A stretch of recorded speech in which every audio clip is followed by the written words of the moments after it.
नमस्ते दोस्तों, कैसे हो आप सब। उम्मीद करती हूँ बहुत ही अच्छे होंगे। ये बताने के लिए कमेंट बॉक्स में जय श्री राम लिखना बिल्कुल ना भूलिएगा।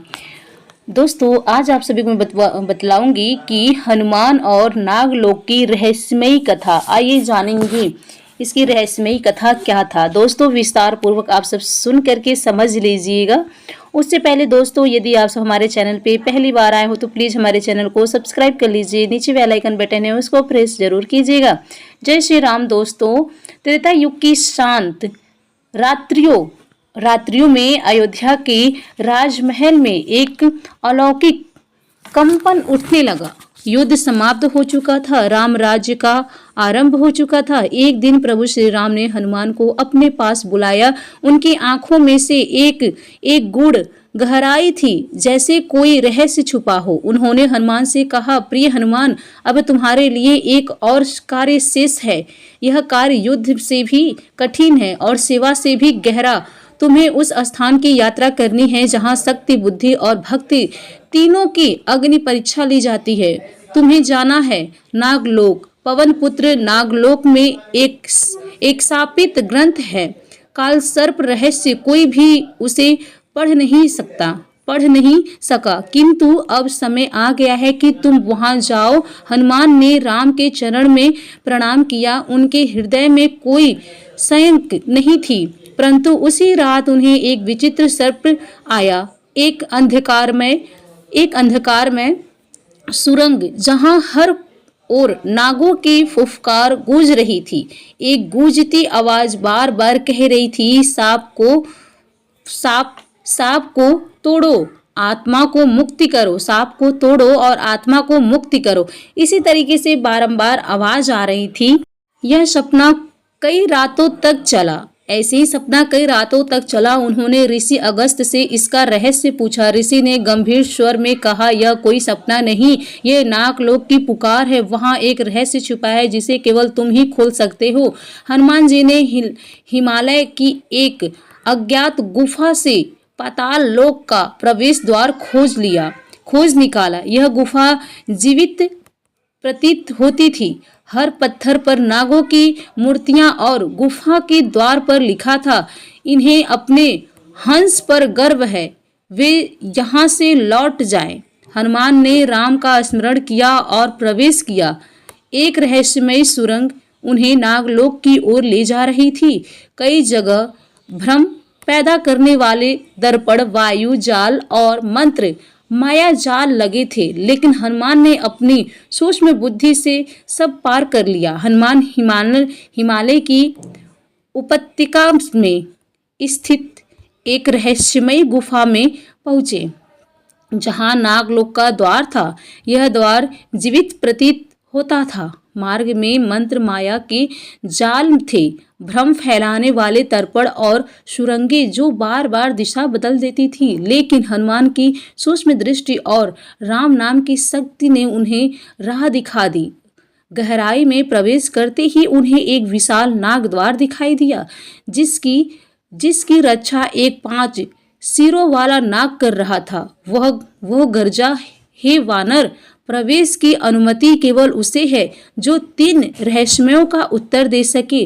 नाग ने 3 प्रश्न पूछे। पहला, वो क्या है जो बिना आंख के देखता है और बिना कान के सुनता है? हनुमान बोले, मन। दूसरा, जो जितना बांटो उतना बांटता है? हनुमान बोले, ज्ञान। तीसरा, जो हर युग में होता है पर हर बार नया रूप लेता है? उत्तर मिला, धर्म। नाग ने सिर झुकाया और द्वार खोल दिया।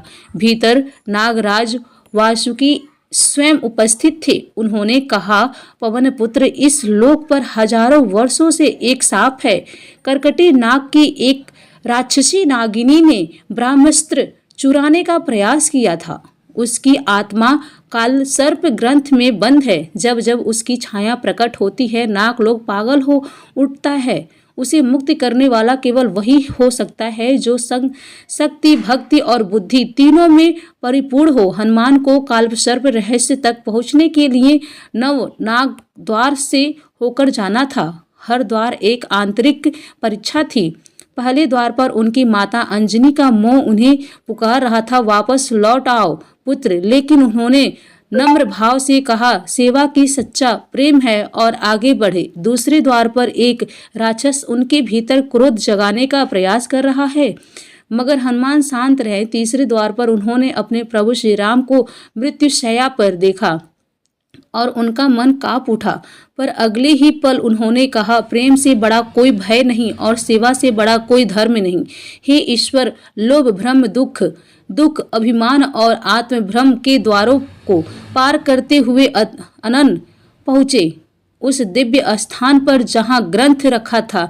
जैसे ही उन्होंने ग्रंथ को स्पर्श किया, वहाँ एक भयंकर छाया उभरी। वह करकटी थी। वह चिल्लाई, तू भी मुझे बांधने आया है? हनुमान ने कहा, मैं तुम्हें बांधने नहीं, मुक्त करने आया हूँ। करकटी ने भ्रम फैलाया, उन्हें उनके ही संदेहों से घेर लिया।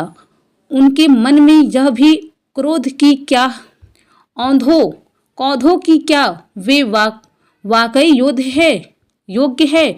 तभी उन्होंने एक क्षण के लिए अपने भीतर छाया और राम का नाम लिया।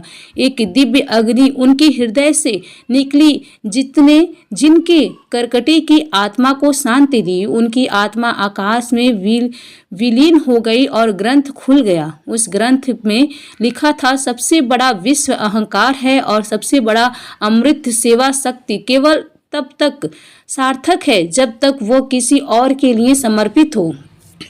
ग्रंथ के खुलते ही नागलोक का अंधकार मिट गया।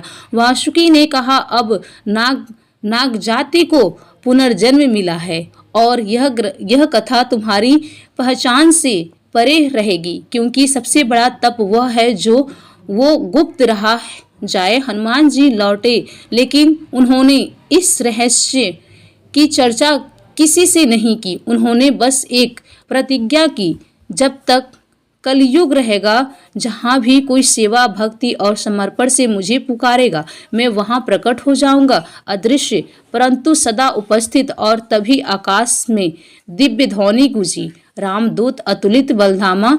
और तब से अब तक जब भी कोई गहन संकट में राम नाम लेता है, कोई ना कोई चुपचाप उसकी सहायता को आ ही जाता है। वो कौन होता है ये तो कोई नहीं जानता, लेकिन कभी कभी हवा में वानर की गंध आ जाती है और कोई फुफकार शांत हो जाती है। जय हनुमान, जय श्री राम। ग्रंथ में लिखा था, सृष्टि में सबसे बड़ा विश्व अहंकार है और सबसे बड़ी अमृत सेवा है। हनुमान ने वह ग्रंथ पढ़कर प्रण लिया, जब तक कलयुग है मैं प्रत्येक जीव में सेवा की ज्योति जलाता रहूंगा।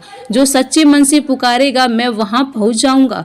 गुप्त रहस्यमय परंतु सदा उपस्थित हनुमान जी आज भी जीवित हैं। नागलोक की यह कथा किसी शास्त्र में नहीं, लेकिन आत्मा की यात्रा में लिखी गई है। यह कथा हमें बताती है कि शक्ति तब तक उपयोगी है जब तक वो सेवा में हो। रहस्य भी ज्ञान का ही रूप होता है और सबसे बड़ा सत्य यह है कि प्रभु के नाम में ही मुक्ति है। जय श्री राम, जय हनुमान। ग्रंथ को समाप्त करने के लिए हनुमान को 9 नाग द्वारों से गुजरना था। हर द्वार एक मानसिक और आध्यात्मिक परीक्षा थी। पहला द्वार मोह, वहाँ उन्हें बोल रूप में अंजनी माता पुकारती दिखी।